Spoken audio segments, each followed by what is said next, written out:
Let us come before the Lord in prayer. Let us pray. Lord, may the words on my lips, the meditations of all of our hearts be acceptable unto you this day, our rock and our Redeemer. Amen. Amen. So I was out walking Burley the other day. We're trying to get it on. It's not quite working. Sorry.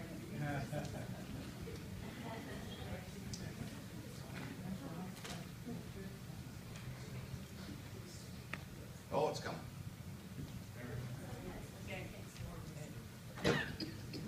I was out walking Burley the other day with my bag of my doggy bag with me in hand, and following Burley along and on the leash. And when he did his business, I had my little doggy bag there in hand, not the kind you get from the keg after you finish your meal, but the other kind of doggy bag. And as I was bending over to pick up after him after he did his business, doing that very deftly with one hand while holding him onto the other hand, Burley decides to do one of these things right in my face. So I was thinking there as I was picking this up and getting dirt kicked into my face, that if an alien had ever seen this, he would have looked down and saw that the dog was the master and I was the servant, I'm sure. The other thought that came through my mind was that old saying, here's mud in your eye, because that's what I was getting. I was getting mud in our eye. Well, the interesting thing about that is that today's Bible reading, that saying, here's mud in your eye, comes from this Bible reading. I hadn't realized that until I did some research into today's gospel story. So, as we've talked about, well, the mud, it's an interesting thing. I mean, we would normally think not a very good thing having mud put into your eye that's made of somebody else's spit. The reality is that's from our cultural viewpoint and our understanding of medicine. We look at spit and we think germs and we think bacteria, and we don't want somebody else's spit going into our eye. But in those days, spit was considered to be medicinal. And the more important the person, the more medicinal the spit would be. So Jesus spit into the dirt and made up this mud form. Sad that people would be begging by the side of the road, as this beggar was. That's what people did who were physically challenged. There's no social safety net. So if they wanted to eat, they wanted to look after their family, that was the only means that they had to do that. Obviously, Jesus' disciples, as they're working with him, are the kind of people following Jesus, no doubt, that become more and more compassionate as they understand Jesus more and more. And so the question to him is, Rabbi, who sinned, this man or his parents, that he was born blind? Even today we ask that question. Why is this poor fella so diseased? Or why did this happen to this person or happen to this other person? Why, especially when it comes to something like being born in a certain physically handicapped way. So I'd ask Jesus,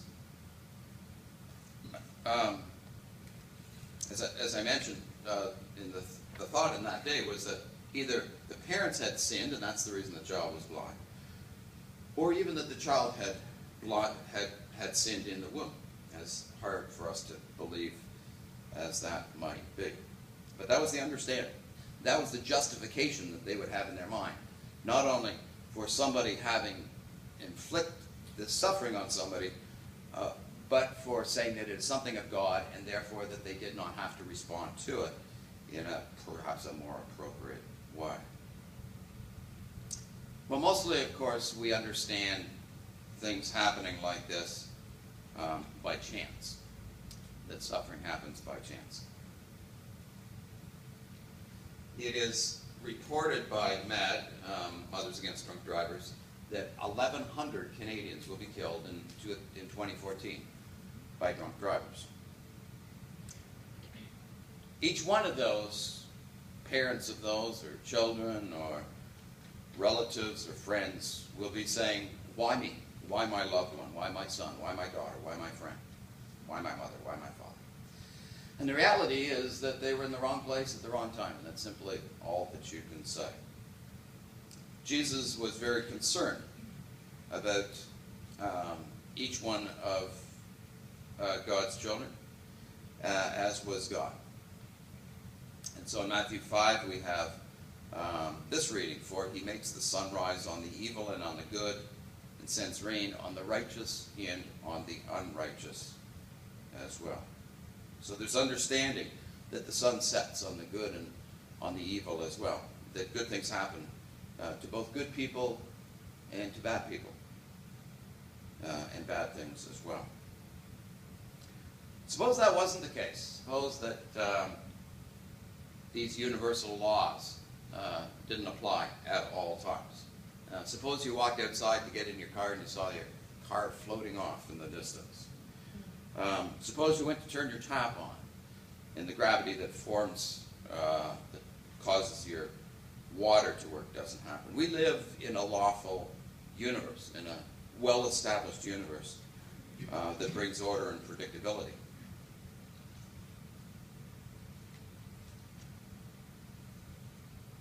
The sun rises and the sun sets, and we know with predictability, for example, that the sun will set tomorrow the sun will rise tomorrow in Kelowna at 6:38. The sun will rise 15 minutes later in Vancouver at 6:53. And we know, and we can be assured that this will happen, and we can set ourselves up according to the laws of the universe so that our lives can be in order. Unfortunately, these laws of nature have their victims. So I know that if I stand out in front of a very fast-moving car, there's going to be some consequences. If I lose my footing here on the top of the step here, there's going to be some consequences from that. If I get exposed to some harmful germ or some harmful bacteria, there's going to be some suffering that is going to be caused by that. God doesn't cause those sufferings to happen. They occur as natural consequences of these laws of nature.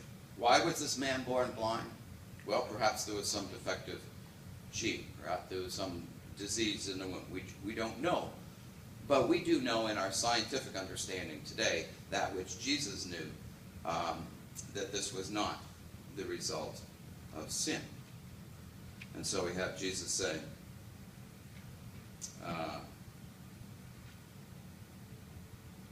this line, neither this man nor his parents sinned. He was born blind so that God's works might be revealed in and through him. Jesus wasn't interested in how the man became blind. Jesus was more interested in looking after the man. Jesus didn't come into the world to condemn the world, but to make the world right. So a little bit earlier in the Gospel of John, we have these words. God did not send the Son into the world to condemn the world, but in order that the world might be saved through him. So he wasn't there to condemn. He wasn't there to condemn the man. He wasn't there to feed into this understanding of this man being sinful. He was there to help the man and to do what he could to make the man better. Of course, there is some suffering that is caused by sin. If the drunk driver kills somebody, that will happen as a result of sin. If the drunk driver is killed himself, that's a direct result of sin, still covered by the grace of God. God doesn't want to lose and see any of his children die. God didn't see the blind man as being deserving of healing. He saw the blind man as being needy of healing. And so he spit into the dirt, he mixed the dirt up into a mud form, and he didn't say, here's mud in your eyes, but he said, he could have, he said, go and wash in the pool of Siloam. The pool of Siloam was considered to be a place of healing. Now it's interesting here, the man didn't question Jesus. He didn't say, this is a crazy thing to be doing. my house is over this way, and the Kula Salom is over that way, and I got this mud in my face, and this crazy guy put it here. He did what Jesus told him to do, despite the fact that he might have thought that this was a crazy thing. And he went to the pool of Siloam, and we know that he was healed. Now, the very sad part about this story is this upset the Pharisees. It was the Sabbath day, and even to do something as little as making mud was considered to be work, and you weren't allowed to work on the Sabbath day. Sadly, they didn't rejoice in the healing of this man, but they questioned the healing happening on the Sabbath, saying that it should have and could have happened on another day. And so when they brought to the Pharisees the man who had formerly been blind, it was a Sabbath day that Jesus made the mud and opened his eyes. And then the Pharisees began to ask him how he received his sight. Well, he put mud in my eyes, and then I washed, and now I see. Some of the Pharisees said, this man is not from God. He doesn't observe.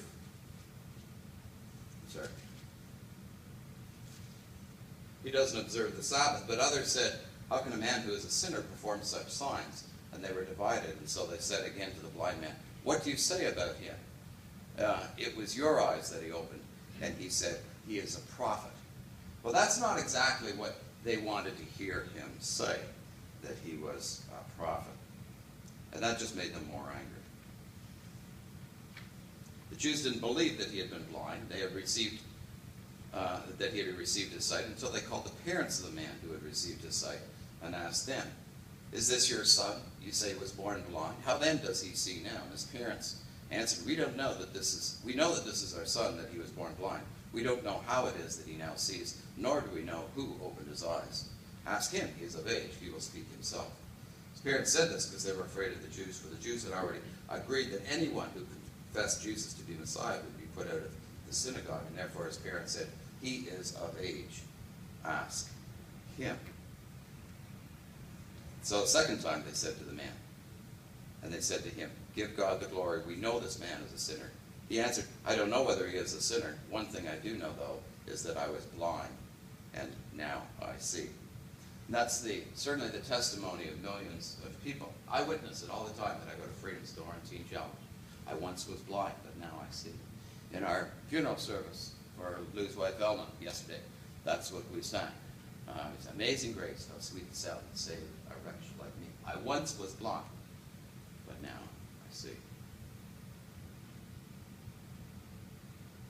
I've never actually seen healing of a blind person, but when I was in Papua New Guinea, we had a revival service in our town, and a large number of people came out into the kind of the civic center, the open civic center area, and in the middle of one of the services that we had, there was a woman that we knew that was deaf, actually received the gift of hearing right there in our midst.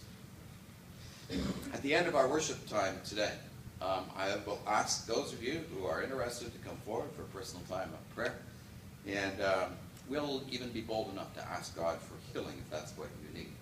Regardless of whether you receive that healing or not, you will be blessed. And you will be blessed by God. You will be blessed spiritually as you are every time you pray. That's what today's story is about. It's about the healing power of faith in Jesus Christ. It doesn't always heal the body, but it always heals the soul. Let me just continue on and finish this. Then they said to him, What do you do? How is it that he opened your eyes? And he answered them, I have told you already, and you wouldn't listen. Why do you want to hear it again? Do you also want to become his disciples? And then they got really mad at him and said, saying, You're his disciple, but we follow Moses. We know that God has spoken to Moses, but as for this man, we don't know where he comes from. The man answered, Here is an astonishing thing. You do not know where he comes from, and yet he opened my eyes. We know that God doesn't listen to sinners, but he does listen to one who worships him and obeys his will. Very bold in what he was saying to the Pharisees. Never since the world has begun has anyone heard of anyone opening the eyes of a person born blind. If this man were not from God, he could do nothing. They answered him, You were born entirely in sin, and you're trying to teach us. And they drove him out. One of the reasons why they drove drove the man out. Oh, it says they drove the man out. It's because the man was skating a little bit too close to the truth. That Christ can heal the body, and Christ can heal the soul. Perhaps that's happened to you. I hope that you've experienced a little bit of that. Either way, here's mud in your eyes. Let's pray. Father in heaven, we give you thanks that we can come together knowing that you are a God who loves us and is concerned for us and cares for us. Often we don't understand your ways of healing. Often we will ask for various kinds of healing in our lives or for somebody else. And often we don't see a result of that kind of healing, and yet we know that you are God. And we know that we have been enriched by our time in spending prayer with you. And so allow us to be open to prayer at all times. Be open to healing. Be open to your touch. Be open to your presence. For in prayer, the Spirit is always healed. And for that we give you thanks. And we give you thanks for your Son, Jesus, taught us when we gathered to pray in this way, saying, Our Father, who art in heaven, hallowed be thy name. Thy kingdom come. Thy will be done on earth as it is in heaven. Give us this day our daily bread. Forgive us our trespasses, as we forgive those who trespass against us. And lead us not into temptation, but deliver us from evil. For thine is the kingdom, the power, and the glory